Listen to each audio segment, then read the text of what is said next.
Ça fait quelque temps maintenant que je n'en ai plus parlé, mais le télescope spatial James Webb continue inlassablement de sonder les mystères de notre univers. Alors de la plus lointaine galaxie jamais observée à une explosion d'étoiles que nos ancêtres virent à l'œil nu, en passant par la météore d'Uranus et encore d'autres, je vous propose de faire ensemble un nouveau voyage à travers l'univers et les observations du télescope.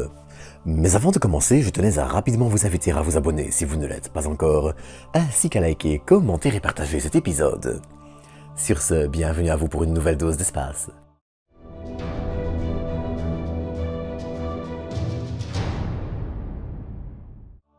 Pour commencer cette vidéo, et avant de s'attaquer au miel pour les yeux, et les non-amateurs de miel peuvent remplacer le miel par une banane, je vous propose de nous balader un peu dans le système solaire, et plus précisément à la rencontre de l'avant-dernière planète majeure, à savoir Uranus. Depuis environ un an, le télescope a en effet pris 3 photos de la planète, qui ont été traitées ici par Andrea Luck, dont vous trouverez l'écrit en description.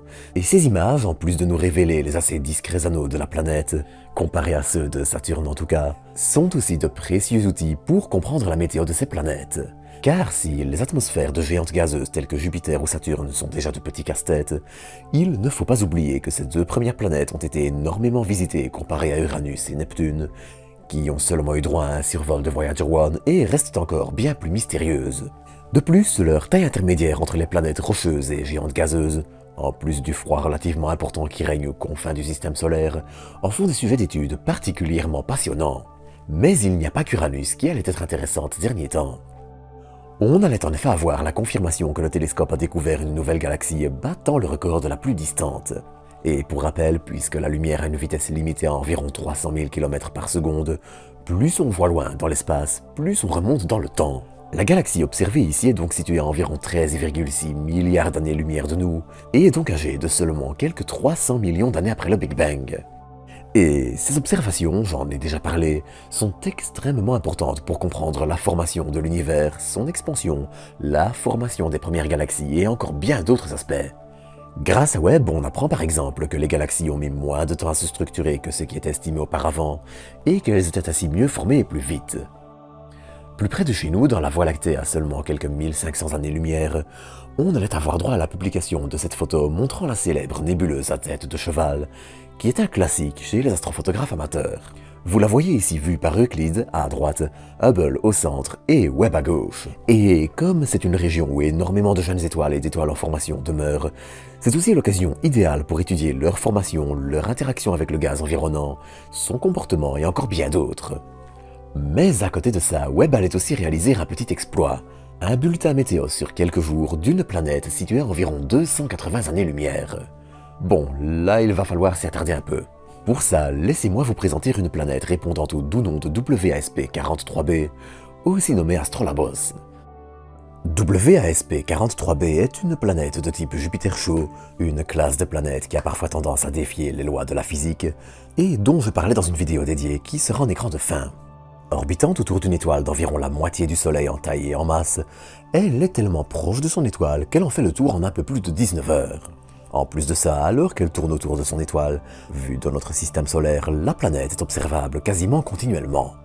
Enfin, de par sa proximité par rapport à son étoile et comme la Lune avec la Terre, elle présente toujours la même face à son étoile, et on dit alors qu'elle est verrouillée gravitationnellement. Et vous allez voir, c'est important.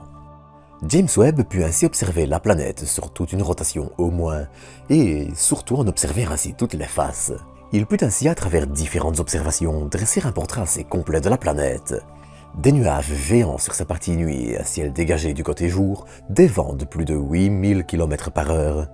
Bon, ça peut sembler assez impossible à deviner comme ça, mais pour comprendre le fonctionnement de la planète, Webb a dû ruser. Vous vous en doutez, mesurer directement la vitesse des vents est impossible à une telle distance. En revanche, la présence de vapeur d'eau sur les deux faces et l'absence d'une concentration en méthane plus élevée sur la face nuit trahissent, par exemple, des vents violents qui mixent l'atmosphère en continu. Alors je vous l'accorde, connaître le climat d'une planète de 2 fois la masse de Jupiter et qu'on ne verra jamais, c'est assez futile à première vue. Sauf que voilà, tout comme on découvrit d'abord les planètes les plus faciles, et donc les plus grosses souvent, avant de passer ensuite à des planètes qui ressemblent plus à la Terre, il en va de même pour l'étude de leur climat. C'est donc une étape essentielle pour un jour tenter de comprendre le climat de mondes ressemblant possiblement à la Terre, lorsque de futures générations de télescopes le permettront évidemment. Et ça permet aussi de s'entraîner à utiliser Webb sur des cibles de plus en plus complexes.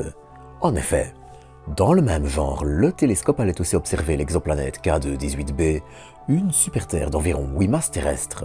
L'analyse de la composition de la planète, qui orbite autour d'une naine rouge, pas les étoiles les plus amicales en termes d'habitabilité, révèle en effet une atmosphère riche en méthane, en carbone, et que la planète pourrait même être recouverte d'un océan géant. Bien sûr, c'est encore trop tôt pour le confirmer, mais si on sait que ce type de monde est possible, ce serait aussi la première découverte confirmée de ce genre. Et si l'habitabilité de ces planètes fait débat, eh bien c'est aussi ce genre d'observation qui devrait permettre de commencer à trancher. Toujours dans le thème des exoplanètes, on notera aussi la possible découverte d'une atmosphère autour de la planète rocheuse 55 Cancri E, qui est 60 fois plus proche de son étoile que la Terre du Soleil. On est toujours sur des mondes super habitables, vous le voyez venir. Avec en plus ses 14 masses terrestres, la planète est en effet loin d'être habitable, mais là aussi c'est une excellente façon de mieux comprendre les exoplanètes et préparer le chemin pour de futures observations et de futurs télescopes. En plus d'affiner les modèles de formation de planètes, comprendre notre système solaire et encore bien d'autres. Enfin, à côté de ça, le télescope allait aussi observer PDS-70, un système planétaire en formation situé à quelques 366 années-lumière de la Terre, système contenant 2 exoplanètes déjà bien étudiées, notamment ici par le télescope ALMA au Chili. Webb testait ainsi sa plus haute résolution possible, essentielle à l'étude de systèmes planétaires en formation, ou encore des disques de débris. Celui de Fomalhaut C, par exemple, un gigantesque disque de poussière, astéroïdes et comètes, divisé en 2 parties, fut également observé par le télescope. Âgé de seulement 440 millions d'années, le système semble encore loin d'être achevé, ce qui est assez surprenant comparé à ce que l'on observe encore ailleurs. Et là aussi, ce genre d'observations peuvent énormément aider à comprendre la formation de notre propre système, et des systèmes en général.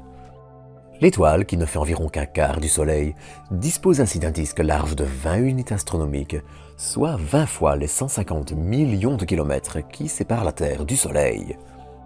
Enfin, on notera aussi la publication de cette image qui montre encore la nébuleuse du Crabe.